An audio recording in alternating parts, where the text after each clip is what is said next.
दोस्तों, एक राजा ने अपने सैनिकों को सड़क के बीचों बीच में एक बड़ी सी चट्टान रखने के लिए कहा।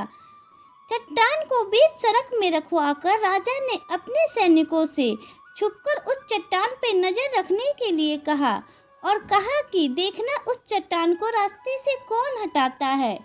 लोग उस जगह पर आते रहे और जाते रहे, लेकिन किसी ने भी उस चट्टान को रास्ते से हटाने की कोशिश नहीं की। उस चट्टान के पास से लोगों के गुजरने वालों में राजा के कुछ गरीब लोग और शहर के बड़े व्यापारी भी शामिल थे।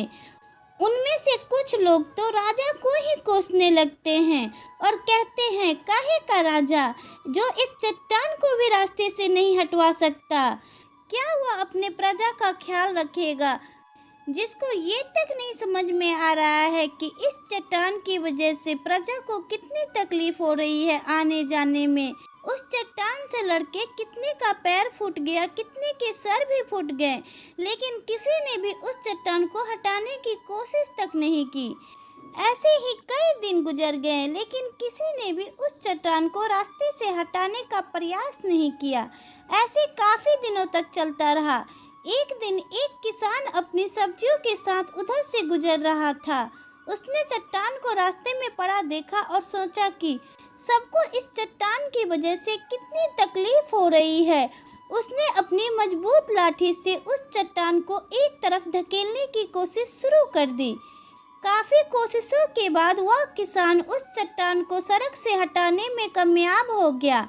चट्टान को रास्ते से हटाने के बाद किसान अपनी सब्जियों को उठाकर जाने ही वाला था कि अचानक उसकी नज़र एक पोटली पर गई, जो ठीक उसी जगह पर पड़ी थी जहां से उसने उस चट्टान को हटाया था। उसने उस पोटली को खोलकर देखा तो उसमें सोने के कई सिक्के थे और उन सिक्कों के साथ राजा का एक संदेश भी था, जिसमें लिखा था कि यह सोने के सिक्के उनके लिए हैं जो इस चट्टान को रास्ते से हटाएगा।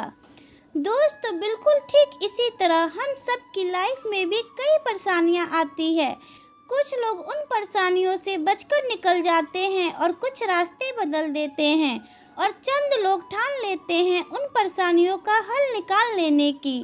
और ऐसे ही लोग मुश्किलों में संभावनाएं और संभावनाओं में छिपे अवसर खोज लेते हैं। मजबूत इरादा और नेक दिल के साथ किया गया कोशिश का परिणाम हमेशा ही अच्छा आता है। इसलिए दोस्तों, जीवन की परेशानियों से घबराना नहीं चाहिए, बल्कि उन परेशानियों का हल करने की कोशिश करते हुए जीवन के सफ़र में आगे बढ़ते रहें।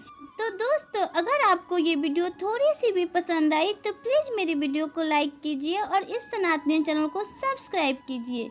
और वीडियो को यहाँ तक देखने के लिए आप सभी को दिल से धन्यवाद।